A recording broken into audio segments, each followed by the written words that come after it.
Mainit na balita. This is an ethics complaint against Congressman Danilo Ramon S. Fernandez, more popularly known as Dan Fernandez or Attorney Google. Not only the deprivation of the right to counsel, but physically, nahaharangin mo yung abogado at hindi mo palalapitin sa kanyang kliyente during a legislative hearing. Pagwawarning sa abogado na huwag bigyan ng payo ang kanyang kliyente. Saang planeta po acceptable ang ganoong behavior? A person who is in the legislature should be charged with knowledge of the law because, number one, they are lawmakers. Paano kang gagawa ng batas kung ikaw ay walang alam sa batas? This is a verified complaint. A copy is right now on its way to the House of Representatives. This is an ethics complaint against Congressman Danilo Ramon S. Fernandez, more popularly known as Dan Fernandez or Attorney Google. Anyway, this is for certain conduct unbecoming of a member of parliament, unparliamentary conduct, which were committed during the hearings of the Quadcom. I will just give you the general details anyway. I will be leaving this copy for you, and those who wish for soft copies, I will Viber to you later immediately a soft copy. If you recall, noon pong nililitis o dinidinig yung tungkol sa mga pogo, kinatawan ko po roon. Nirepresent ko si Miss Catherine Cassandra Leong. At lahat naman po tayo saksi sa ginawang paglabag sa mga karapatan ni Miss Cassie Leong. Specifically, not only the deprivation of the right to counsel, but physically,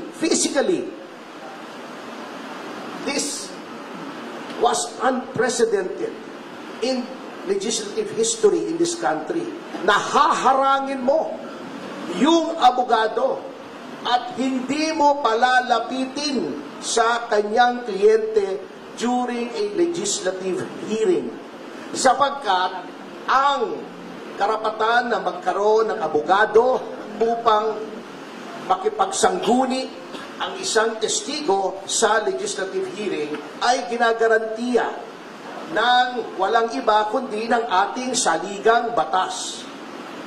Number 2, pagwawarning sa abogado na huwag bigyan ng payo ang kanyang kliyente.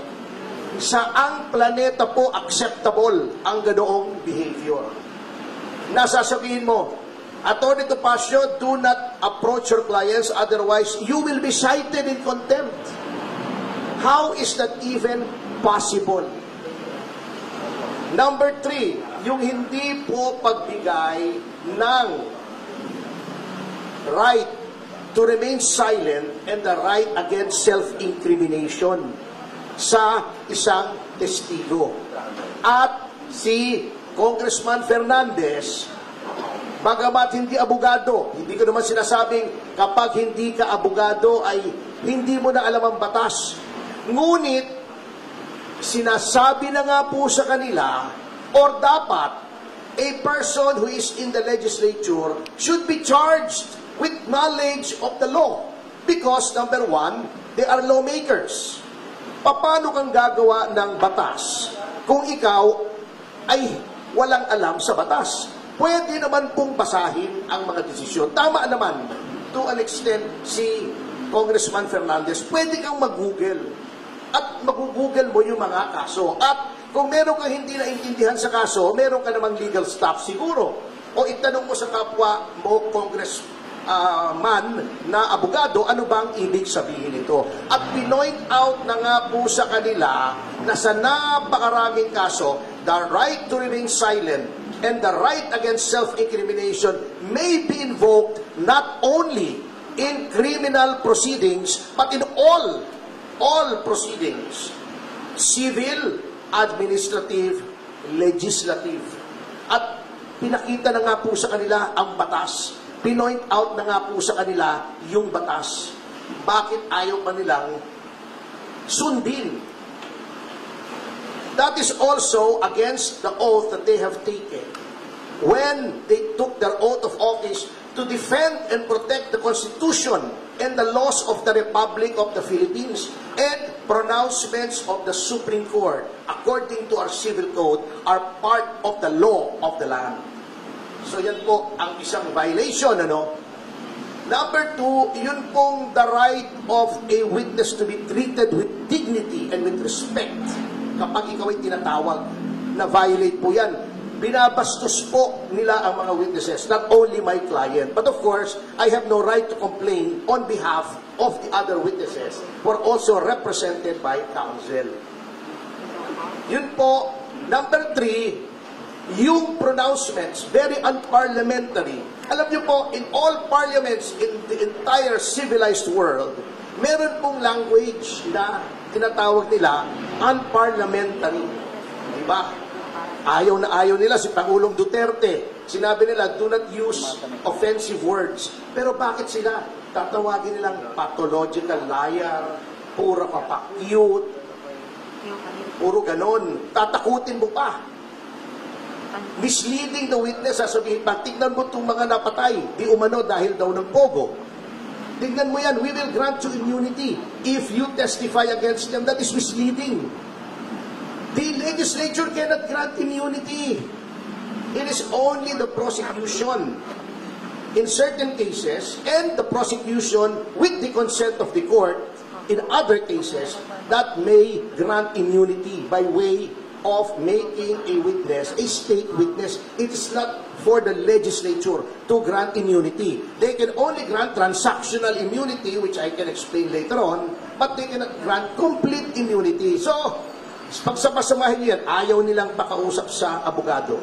Bago tatakutin nila para magsalita against her right to self-incrimination and against the right to remain silent. Pagkatapos, igagrant mo na, papangakuan mo ng immunity na wala ka namang kapangyarihang ibigay. All of these are parliamentary conduct. And nakalagay po, may rules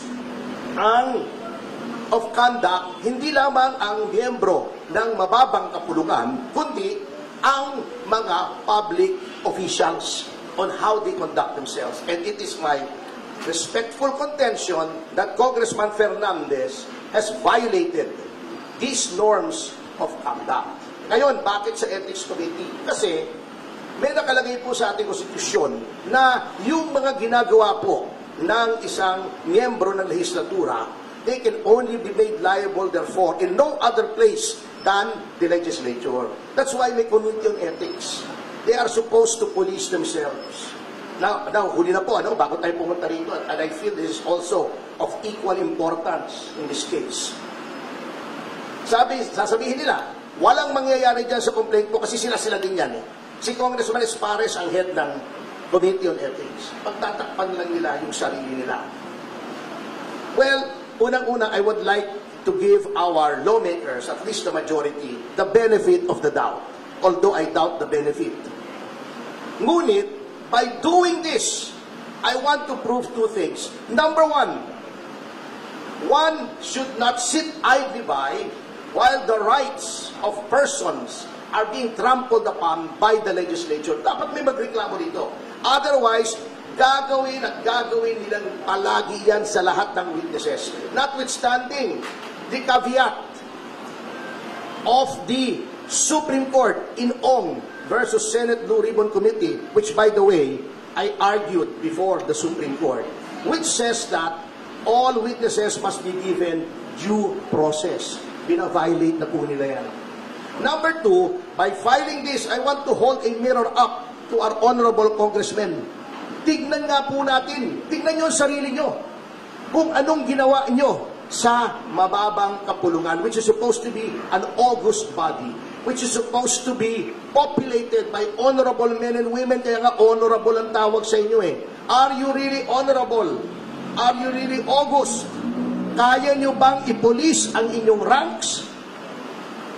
Do you still have any shred of decency left in your bodies para makita na mali ang ginagawa ng isang miyembro ninyo at disiplinahin ninyo? Because by no stretch of the imagination